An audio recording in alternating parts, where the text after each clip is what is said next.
पद्धतीने मी कृषी मादन कंपनीचे जे प्रोडक्ट वापरले, साधारण थंडी असल्यामुळं fast grow leaf booster tomato power मारल्यामुळं झाडाची ग्रोथ होत गेली, आपटेक क्षमता वाढली, सॉइल केअर खाली सोडलेले.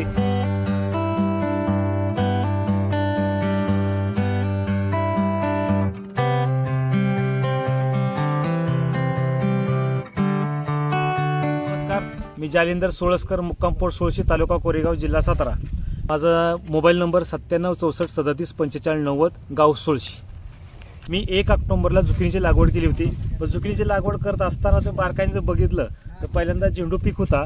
आता तुम्ही इथं बारकाईनं व्हिडिओ बघा, झेंडू पीक होता, झेंडू काढला आणि ह्याच बेडमध्ये टाकलेला आहे.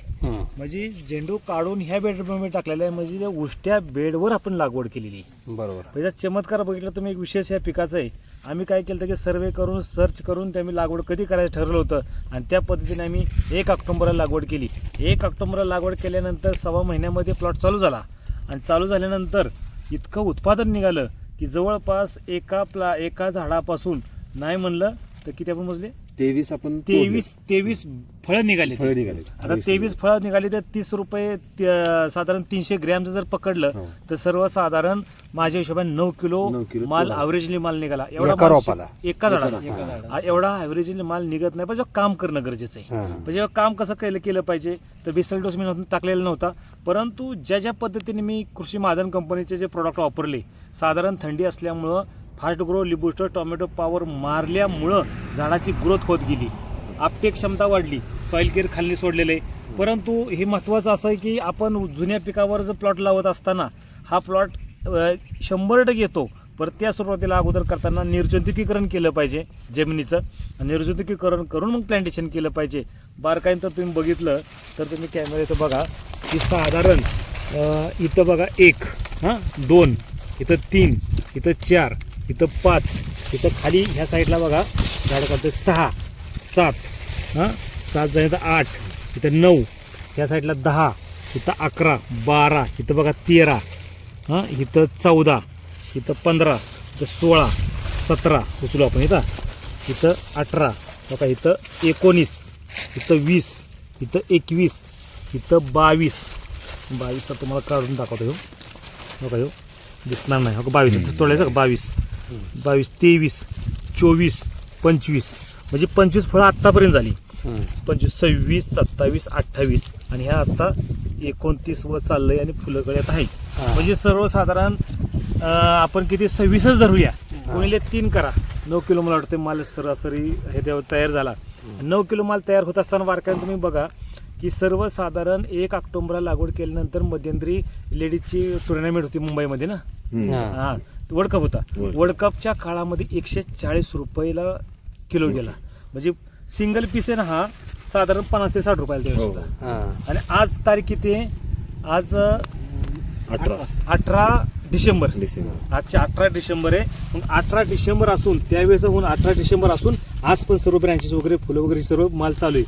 म्हणजे हे होतं कसं की ज्यावेळेस आपण ह्याच्यावर काम करत असताना सर्वसाधारण त्याला येणाऱ्या पेस्ट डिसीज म्हणजे करपा, भुरी किंवा डावनिया, तसं त्यामध्ये पेस्ट जेसीड, थ्रिप्स, माइट्स वगैरे ह्याला कमी राहतो बरं का. म्हणजे ह्या ज्या किडीवर एक नाही तुम्ही काम करायचं, व्हायरसवर काम करायचं आणि हे प्रिव्हेंटिव्ह समजा काम केल्यामुळे हे 100% सक्सेस होणं, हे 100% सक्सेस होतं. आणि हा प्लॉट आपण प्लॉट लावला आहे. हा जर आपण स्पेशल प्लॉट लावला असता का नाही तर ह्याच्यापेक्षा उत्पादन जास्त निघायला बसतं, पण ह्याच्यापेक्षा उत्पादन असूच शकत नाही. म्हणजे नवीन तर आपण काय करायचं, काय मध्ये का हेच हायेस्ट उत्पादन आहे आणि नवीन लावलं तर आणि काय हायेस्ट निघणार आहे. पण ठीक आहे, अजून निघालं. परंतु आज 2.5 महिन्यापर्यंत आपण उत्पादन काढू शकलो. हे निव्वळ कृषी मादन कंपनीच्या fast grow leaf booster tomato power, soil care आणि ह्या अनेक प्रोडक्ट स्टेजेसनुसार वापरायचे. कीटक आणि बुरशीनाशक ज्या का फवारण्या आहेत त्या प्रिव्हेंटिव्ह करायच्या. मला वाटते 4थ्या 5वी माझे फवारण्या चालू होत्या. खताचं प्रमाण जवळ आपण खतं सोडतो ना, हे सर्वात महत्त्वाचं आहे. ही खतं सोडत असताना सर्वसाधारण खतं तुम्ही सकाळी सुटली गेली पाहिजे ती. कारण काय होतं की सकाळी तुम्ही दिलेलं खत हे आपटेक चांगलं होतं, दुपारी दिलेलं खत हे टेम्परेचरमुळे आपटेक होत नाही, संध्याकाळी लाईट नसते. म्हणजे लाईट म्हणजे कुठे सूर्यप्रकाश नसतो, पचन झाडामध्ये चयापचन क्रिया स्टॉप झालेली असती, त्यामुळे बऱ्याच गोष्टी आपल्या चुकतात आणि त्या चुकण्यासाठी खताचं टायमिंग हे सकाळी असलं म्हणजे 9 पर्यंत झाडाचं आपटेक चांगलं होतं. खतं देताना काय करायचं, ऑक्साईड बेसमधली खतं द्यायची, क्लोराईड बेसमधली खतं द्यायची नाही. ऑक्साईड बेसमधली खतं झाडं लगेच आपटेक केली जाते. ती मुळ्यांची ग्रोथ ही वारंवार चांगली राहिली पाहिजे, यासाठी सतत कंटिन्यू काम करत राहायचं. व्हायरसला यूज नाही, म्हणून ज्या ॲपिड्स जेसिड्स आणि थ्रिप्स वगैरे जो असतो की हा व्हायरसला सप्लाय करणारा हा जो अजिबात तो कीटक राहता कामाचा नाही, मग तो सप्लाय होत नाही, अशा व्यवस्थितरित्या काम जर केलं तर झुकिनीसारख्या पिकामध्ये पण उत्पादन चांगलं निघतं. आणि ह्याच्यामध्ये काय होतं की डेली हार्वेस्टिंग पाहिजे. तुम्ही एक दिवस जर हार्वेस्टिंग पुढे ढकलली तर हे कसं आहे की ही व्हरायटी भोपळ्यावर क्रॉस असल्यागते, तर त्याच्यामुळं ह्याची क्षमता एवढी वाढण्याची आहे की नाही. मी तुम्हाला सांगतो की ज्यावेळेस हा प्लॉट चालू झाला आणि सुरुवातीला जे 3-4 तोडे झाले नाही, त्या तोड्यामध्ये मला दिवसातून 2दा हार्वेस्टिंग करायला लागायचं. तुम्ही झुकिनीवाल्या सर्वांना विचारा, सकाळी हार्वेस्टिंग केलं जर तुम्ही संध्याकाळी नाही केलं तर संध्याकाळी मग तो दुसऱ्याची ती साईज आहे की नाही क्रॉस होऊन जायची, भोपळा व्हायचा, मोठा व्हायचा, म्हणजे 300 ग्रॅमच्या पुढे होता कामाची नाही. मग मी काय केलं, त्या मधल्या काळामध्ये ज्यावेळेस ती ताकदीने उत्पादन देत होती त्यावेळेस मी 2दा हार्वेस्टिंग करायचो. आणि आता मात्र मी सिंगल पर डे हार्वेस्टिंग करतो, दिवसाला हार्वेस्टिंग करतो. पण ह्याच्यामध्ये दिवसाचं हार्वेस्टिंग जर माझं गेलं तर आता ही बघा, आता मला हार्वेस्टिंग करायची आहे, तुम्हाला दाखवतोच. आता हे कधी केलेलं आहे, काल केलेलं हार्वेस्टिंग. आता हे झाले 350 झालेलं आहे. आता ह्याच्या पुढे जर गेलं की बादच ना. हा, आता पण हा वेळेवाकडापणा का झाला तर हिचं वय संपलेलं आहे. हे 2.5 महिना होऊन गेलेले. तुम्ही आता तुम्हाला दुसरं जर बघितलं ना, आता ही जुकिनी, आता हे प्रत्येक पीस आहे. आता हे जर बघितलं तर तुम्हाला सगळं आहे, म्हणजे आहे, म्हणजे 1-2% हे कसं होतं, जसं त्या क्रॉपचं वय वाढत राहील ना तसं त्याच्यामध्ये क्वालिटीमध्ये थोडासा परिणाम होऊन जातो. 2.5 महिने होऊन गेले म्हणल्यावर तुम्हाला हा एवढा प्रयोग जाणवतो. पण तरी पण आता ती एक नाही, मध्यंतरी 60-70 रुपये किलो चालू होती, आज पण आता 25-30 रुपये ना तर चालू आहे. म्हणजे आता संपलेला प्लॉट आहे तरी, आणि प्रत्येक प्लांटला प्रत्येकाला पीस आहे. म्हणजे एवढं हार्वेस्टिंग झाले म्हणजे संपलायच की प्लॉट. संपलं म्हणजे तसं संपला म्हणता येणार नाही, चालू आहे पुढे. तुम्हाला एक ना, मला बघा हिथं माल तोडला, हा माल तोडलेला आहे, तुम्ही पुढे या बघा, तुम्हाला हिथं माल तोडलेला आहे, तुम्ही पुढे या बघा, हिथं माल आहे, पुढे या आता बघा, हिथं माल आहे, म्हणजे एक नाही झाडाला हिथं माल आहे. आता हे काय होतंय बघा, असं तोडायचे हिथं माल आहे. म्हणजे हे काय होतं मध्ये का, तुम्हाला आज सकाळी तरी आता हार्वेस्टिंग करायचंय, म्हणजे ह्यात परत तुम्हाला आज एक नाही दिवसाला तेवढा माल परत रेग्युलरमध्ये मिळणार आहे. आतापर्यंत 60-70 रुपये दर होता, 80 रुपये दर होता, 50 रुपये दर होता, आज मात्र 20 रुपये किलो दर आहे. म्हणजे आज आपला प्लॉटचे मार्केट जवळपास कमी व्हायला सुरुवात झालेली आहे. परंतु जम्बो माल दर आम्हाला जर म्हणलं ना 140 रुपये त्या काळात सापडला.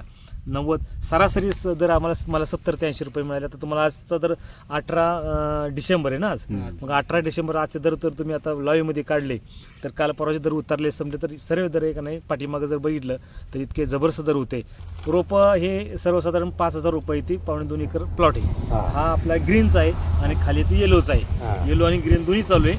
परंतु हे काय करत असताना करायचं की ही दोन्ही प्लॉट जवळ लावायचे नाहीत. जर जवळ तुम्ही पिवळा आणि लाल लावलं तर मधमाशांचं ट्रान्सफर झाल्यामुळं कलरमध्ये व्हेरिएशन येतं आणि कलरचं व्हेरिएशन ह्या क्रॉपला अजिबात जमत नाही. म्हणजे हे साधं सुद्धा क्रॉप आहे, याच्यावर फार मोठे रोग अटॅक वगैरे नसतात. परंतु टायमिंगला लावणं, टायमिंगला उत्पादन काढणं आणि योग्य औषधांच्या फवारण्या घेऊन त्याची उत्पादन क्षमता वाढवणं, हे जर आपण काम केलं तर 100% उत्पादन ह्याच्यापेक्षा जास्त हे उत्पादन आणि पैसे मिळून चांगले आपल्या आर्थिक गणित सुधारू शकतं. पण तुम्ही एक बघितलं तर मी झेंडू केलेला आहे, ही झुकिनी केलेली. तुम्हाला एक सर्वात महत्त्वाचा सांगायचा मुद्दा की हा मी परत प्लॉट काढणार आहे आणि हा प्लॉट काढल्यानंतर मी भोपळा करणार आहे. आता नोनिओ कंपनीचा एक नवीन भोपळा आलेला आहे, 1.5 ते 2 किलोपर्यंत ते उत्पादन त्याचं 1 पीस होतो. एका वेळेस 6 पीस तयार होतात, फळे लागतात. आणि कसं होतं की मोठे भोपळे काय होतात, कापून तुकडे करण्यात काय मजा नसेल, विक्रीला जात नाहीत. पण छोटा सिंगल पीस एका फॅमिलीसाठी सहज जातो आणि त्याची विक्री आता मागणी चांगली. आणि त्याची लागवड मी 3ऱ्या प्लॉटमध्ये आता करणार आहे. म्हणजे पहिला प्लॉट माझा तो करताना झेंडूचा होता ते 100 रुपये किलोने गेला आहे. ही झुकिनी 100 रुपये, 140 रुपये, 70 सरासरी 60-70-80 रुपये झालेली. आणि तो भोपळा सर्वसाधारण माझा अंदाज आहे की त्याला 15 ते 20 रुपये 30 रुपयेपर्यंत मार्केट राहील. का राहील तर ते सिंगल पीसला मार्केट त्या कंपनीच्या व्हरायटीला चांगलं आहे. तर तो 3 पिकं निघाली आणि 3 पिकं निघाल्यानंतर एकाच पेपर मल्चिंगवर तुम्ही पेपर पण बघा, अजून एक नाही पेपरला अजून तसं म्हणावं असं काय झालेलं नाही, कारण 25-30 मायक्रॉनचा पेपर होता. तर तो पेपरला नाही काय झालेलं. परंतु हे सर्व काम करत असताना योग्य टेक्निकल, योग्य तंत्रज्ञानाचा वापर केल्यानंतर हे सर्व 100% सक्सेस होतं. आणि मी आता सांगतोय म्हणजे तुम्हाला लाईव्हमध्ये पुढं दिसतंय, दर पण तारीख पण तुम्हाला सांगितली, दर पण तुम्हाला मिळालेले सांगितले. आणि त्याच्या अगोदरचा झेंडूचं उत्पादन बघा, त्यावेळेस 100 रुपये किलो दर होता. तुम्हाला ह्याच्या पाठीमागं तुम्ही 1 ऑक्टोबरच्या अगोदर जावा, त्यावेळेस दर झेंडूचे भरपूर होते. ऑक्टोबरपासून ते आत्तापर्यंत झुकिनीचं मार्केट बघा, हे तुम्हाला लाईव्हमध्ये दिसेल. आणि ह्याच्यानंतर भोपळा करणारे हे 20 रुपयापर्यंत जर गेलं तरी मला ह्यात नाही म्हणलं तरी त्यात चांगले पैसे मिळतील. म्हणजे हे सर्व होतं, शक्य होतं, पण त्यासाठी एकाग्रता, त्या कामाचं नियोजन आणि ते टायमिंग हे सर्व जर साधलं तर 100% शेतीमध्ये जबरदस्त फायदा होतो. ह्याच्यावर काही शंका नाही. फक्त करण्याची मानसिकता आपण त्या टायमिंगची महत्त्वाची, टीमवर्क, नेटवर्क जर असेल तर ह्या सर्व गोष्टी शक्य आहेत.